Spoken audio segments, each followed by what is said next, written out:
కూటమి పేరుతో తెలుగుదేశం, జనసేన, బీజేపీ ప్రభుత్వం ఏర్పడిందని దాన్ని నమ్మి ఓటేసిన ప్రజలను సర్వనాశనం చేసి వారికి ఇచ్చిన సూపర్ 6 హామీలను నెరవేర్చకుండా మోసం చేశారని YSR Congress party SC cell రాష్ట్ర అధ్యక్షుడు సంతనూతలపాటు మాజీ ఎమ్మెల్యే టీజేఆర్ సుధాకర్ బాబు తీవ్రంగా ధ్వజమెత్తారు.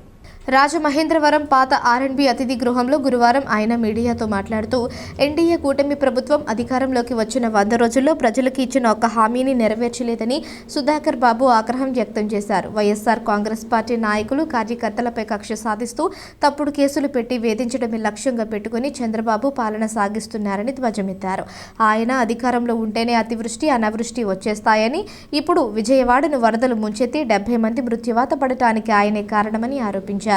ఆయన పాలన అంతా దగా మోసంతోనే సాగుతుందని, దానికి జనసేన అధ్యక్షుడు పవన్ కళ్యాణ్, బీజేపీ రాష్ట్ర అధ్యక్షురాలు దగ్గుపాటి పురంధేశ్వరి వత్తాసు పలుకుతున్నారని విమర్శించారు. ప్రజలిచ్చిన అధికారంలో చేతిలో ఉన్న తల్లికి వందనం, 3 గ్యాస్ సిలిండర్లు, మహిళలకు ఉచిత బస్సు ప్రయాణం, పోలవరం ప్రాజెక్టు, అమరావతి నిర్మాణానికి ఆయన నిధులు సాధించడం విఫలమయ్యారన్నారు. ప్రజలు జగన్ను తలుచుకొని రోజు లేదని చక్కగా పనిచేస్తున్న వాలంటీర్లను తొలగించి వారి కడుపు కొట్టారన్నారు. కూటమి ప్రభుత్వం ఎన్ని కేసులు పెట్టినా, వేధించినా వైసీపీ నాయకులు, కార్యకర్తలు బెదిరిపోరని, రెట్టించిన ఉత్సాహంతో పనిచేస్తామన్నారు.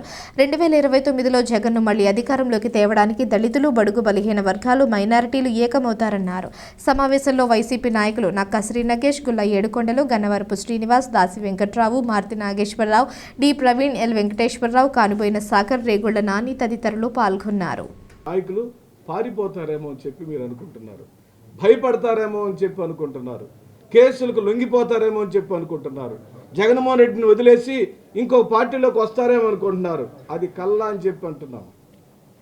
మీరు ఎన్ని కేసులు పెట్టినా, ఎంత భయపెట్టినా, మా వీపులు పగలగొట్టినా మేము ప్రజాపక్షాన్ని నిలబడతాం.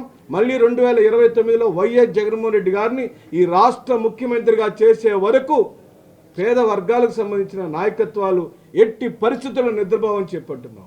ఎందుకంటే మాకు అవసరం, మా జీవితాలకు అవసరం. వైఎస్ జగన్మోహన్ రెడ్డి పరిపాలిస్తే మా బిడ్డలు చదువుకుంటారనే నమ్మకం వచ్చింది. వైఎస్ జగన్మోహన్ రెడ్డి పరిపాలిస్తే మా బిడ్డలకు ఇంగ్లీష్ మీడియం వచ్చిందని నమ్మకం వచ్చింది.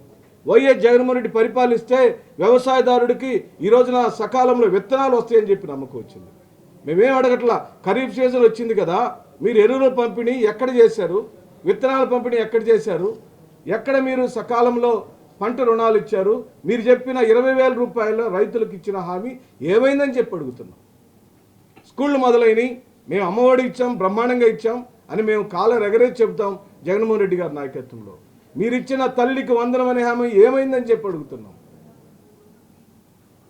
మీరు ప్రతి తల్లికి పుట్టిన బిడ్డలకు, ప్రతి బిడ్డకు 15,000 రూపాయలు ఇస్తానన్న మీ రికార్డు, మీరు చెప్పిన మాటలు, ఆ మాటలను వల్లివేసిన జనసేన, ఆ మాటలను ప్రచారం చేసిన బీజేపీ, మీ ముగ్గురు కలిసి చెప్పిన తల్లికి వందనం హామీ ఏమైందని చెప్పి అడుగుతున్నాం.